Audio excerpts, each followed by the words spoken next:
Assalamualaikum warahmatullahi wabarakatuh.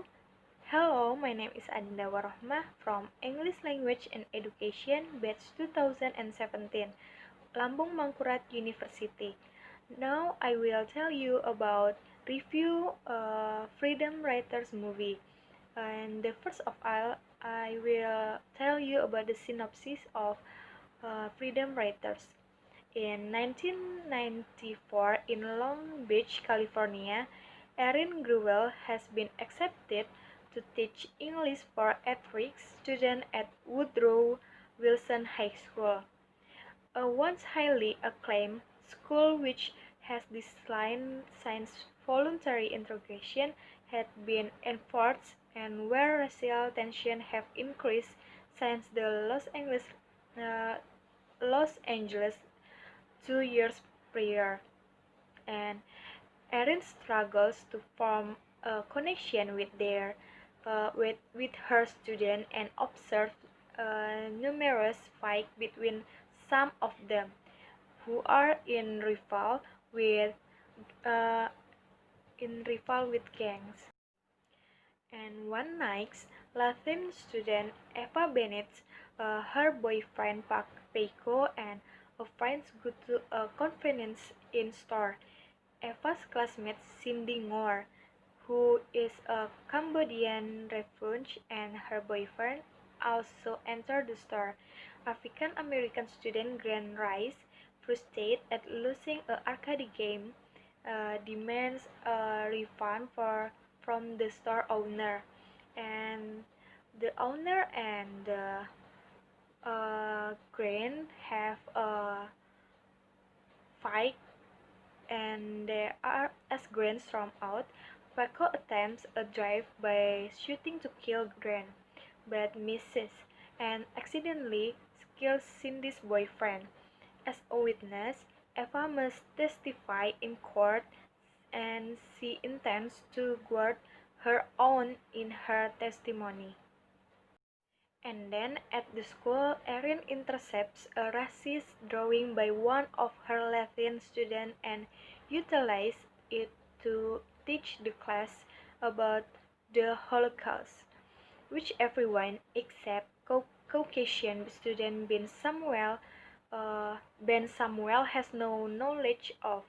She gradually begins to earn their trust and buys composition books for them to use as diaries, in which they talk about their experience of being abused, seeing their friend die, and being affected.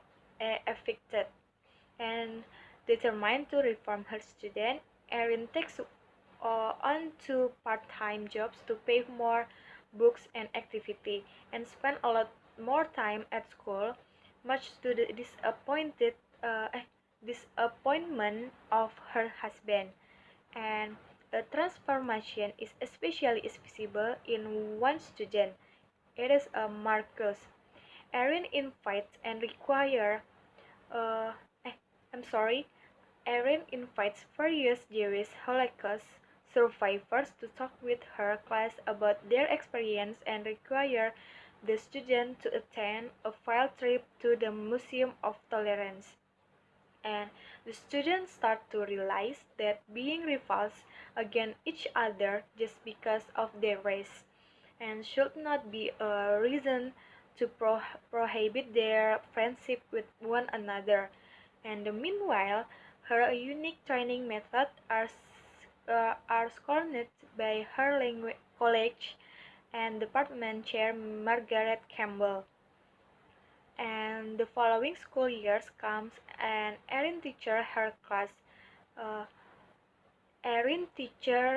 Uh, Erin teaches her class again, and making it the second year that she is their teacher.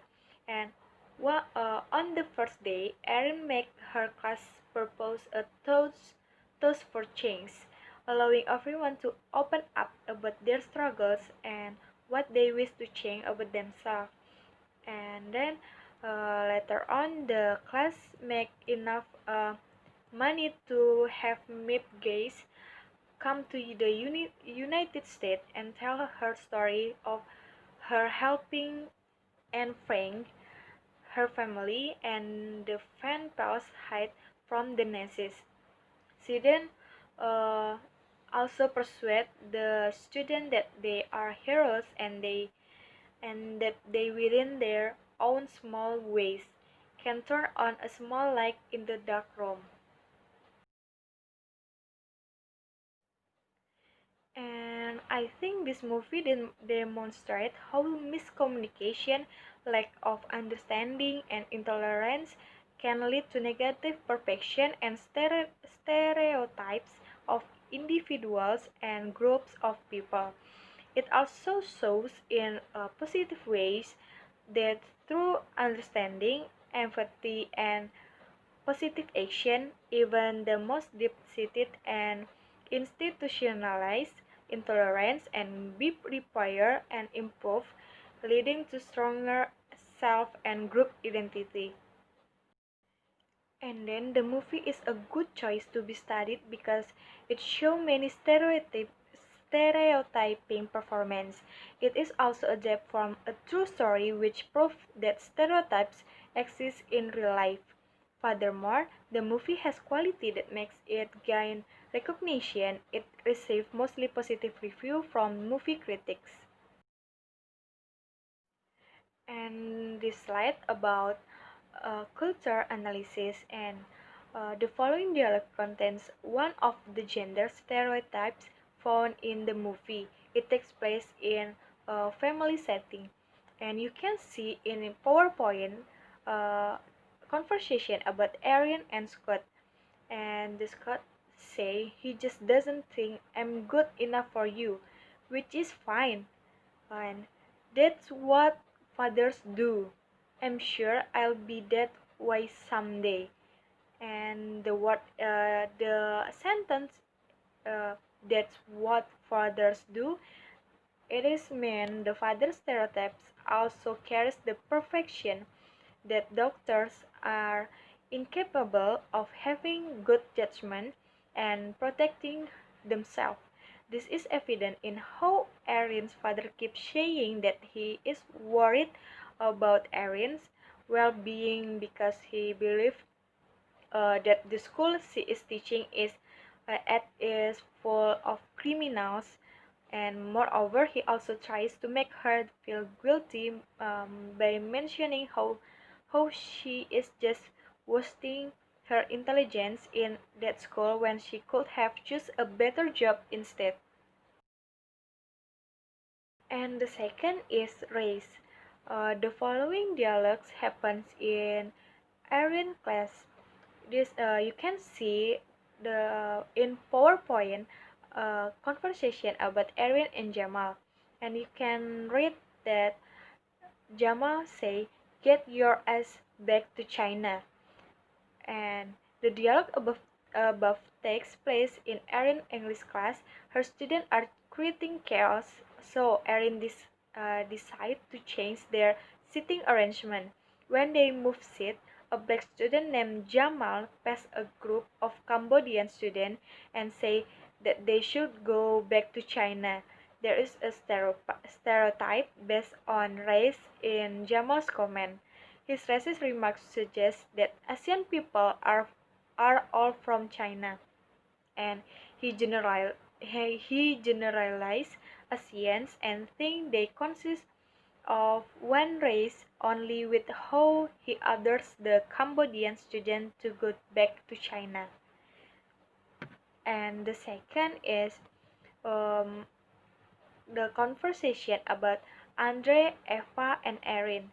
And when Eva say white people always wanting their respect like they deserve it for free, and the argument between Erin and her student get even more heated as Eva, a Latin student, start bringing up Erin's race to reveal her dislike toward white people, particularly Erin.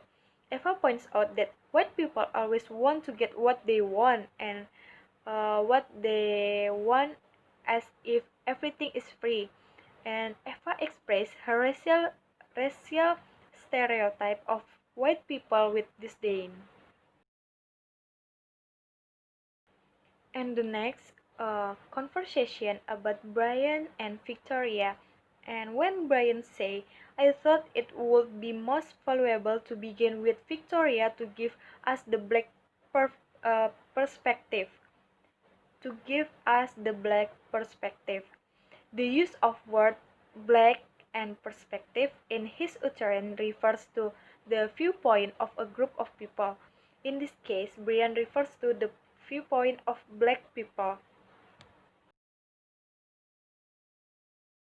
And the third is age, and you can see when Brandy say everybody thinks you should be happy just because you are young, and teenagers are always seen to be a happy group of people because they still do not know or carry adult responsibilities, and nonetheless the preconception is not completely true. There are many teenagers who live a hard life every day, and Brandy sees herself as a one of them. And then Brandy thinks uh, many teenagers who live a hard life, and then the age stereotype can be noticed from the word young uttered by Brandy. And the next, when Erin and her students are discuss a final assignment, and you can see in PowerPoint the conversation about Tito, a Latin student, and Erin. And when Erin says she is elderly, Erin's statement is related to the stereotype of elder people being less active and frail. Old age is often linked with those characterized because for many people their body get weaker as they get older. For this reason, Erin doesn't immediately approve the idea when it is first suggested. Erin's use of the adjective elderly shows that she has a doubt regarding older people's capability. And the fourth is physical features. There are two stereotypes based on physical features I found in Freedom Writers, and you can see in PowerPoint. Eva says a girl can be crowned a princess for her beauty and her grace. In the beginning of the movie, Eva says that in America, a girl can be crowned a princess because of her beauty and grace. And Eva's statement tells about physical attractiveness stereotype. Attractive people are generally viewed to have more positive traits compared to the less attractive ones. Thus, they are more desirable in many societies, and this stereotype can be noticed from how a girl can be viewed in a good perspective because of her physical appearance. And the last is occupation. And you can see in PowerPoint the conversation about Steve and Erin. When Steve say, with your brains, you could run a major corporation. And Steve think Erin is a smart woman, and her father expect her to work in a big company. Instead, Erin chooses to be a teacher. Her father shows his disappointment by indirectly looking down a teacher. And Steve's main concern is that he sees the student at Woodrow Wilson High School as a criminal who could endanger Erin. And nonetheless, his utterance contains a stereotype that the teacher is a low-status occupation. He thinks Erin is too smart to just be a teacher. Okay, that's all for me. Thank you for your attention. Wassalamualaikum warahmatullahi wabarakatuh.